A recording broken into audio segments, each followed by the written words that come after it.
মেলা মেলা মেলা, বিশাল মানুষের মেলা। কি, অনেকে হয়তো আমার কথা শুনে ভাবছেন যে কি বলতেছে। ভাই, আসলে ঠিকই বলতেছি। মেলায় যে কি পরিমাণ মানুষ, এটা মেলায় যারা যায় তারা জানে। আর এই গরমের মধ্যে মেলায় গিয়ে সেদিন আমার অবস্থা তো খুবই খারাপ। তো সেদিন মেলায় গিয়ে আগুনের বিস্কিট খেয়ে কিভাবে জিহ্বাটা পোড়ায় আসছি সেই অভিজ্ঞতার কথাই আজকে আপনাদের সাথে শেয়ার করব। হ্যালো ফ্রেন্ডস, আসসালামু আলাইকুম। সবাই কেমন আছেন? আশা করছি সবাই ভালো আছেন।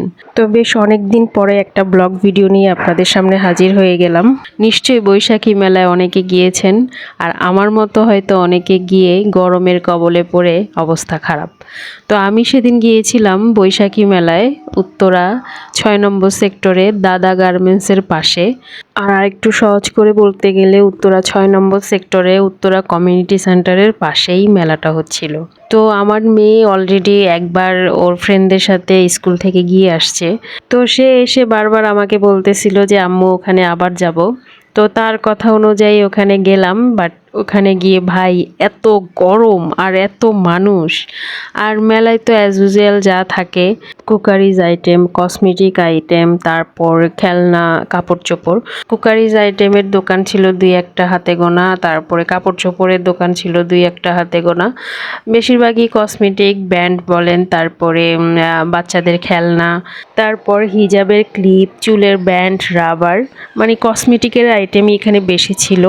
মেলায় এসে আমার কাছে তেমন কিছুই ভালো লাগতেছিল না, কারণ এখানে বেশিরভাগই দোকান ছিল কসমেটিকের আইটেমের, খুব বেশি ডিফারেন্ট কিছুই ছিল না। আর রাইডের মধ্যে ছিল যে নাগরদোলা, যেটা সবসময় থাকে মেলায়, তারপরে দোলনা ছিল, তারপরে স্লিপার ছিল, জাম্পিং ছিল, ট্রেনের একটা রাইডার ছিল। আর আমার সবচেয়ে অপছন্দের একটা রাইডার ছিল, যেটা হচ্ছে নৌকার। এটা আমার সবচেয়ে অপছন্দ এই কারণে যে আমি একবার এখানে উঠে একদম পুরো বমি করে দিছিলাম।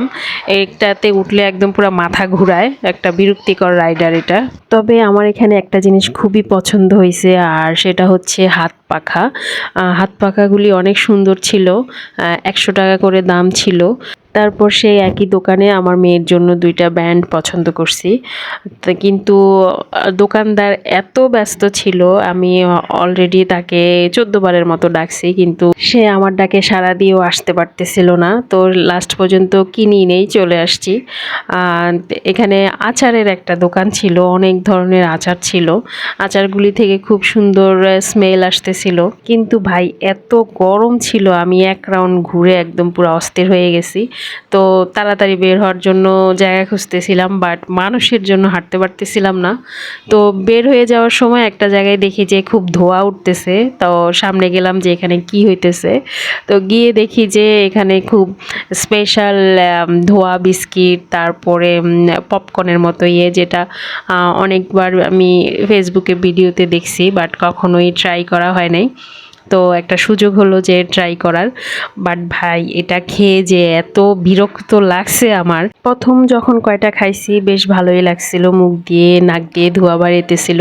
বাট এটার মধ্যে জানি কি একটা দিছে, ওইটা আমি যখন আমার জিহ্বায় লাগছে, আমার জিহ্বার সাথে সাথে মনে হয় যে চামড়া উঠে গেছে, এরকম অবস্থা।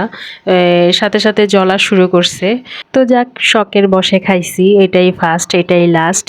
আর কখনো হয়তো এটা ট্রাই করব না, কারণ এটা যেহেতু জিহ্বা জ্বালায় ফেলায়। তো এই জিনিসটা কি হইতে পারে, নিশ্চয়ই কোনো মেডিসিন জাতীয় কিছু দেওয়া, আমার জানা নাই অবশ্য এখানে কি দিয়ে বানানো। তো এই তো মেলায় গিয়ে এই জিনিস খেয়ে জিহ্বা জ্বলার চরম একটা কঠিন অভিজ্ঞতা হইল। তো ঠিক আছে, আজ এ পর্যন্তই। সবাই ভালো থাকেন, সুস্থ থাকেন, নিরাপদে থাকেন। আল্লাহ হাফেজ।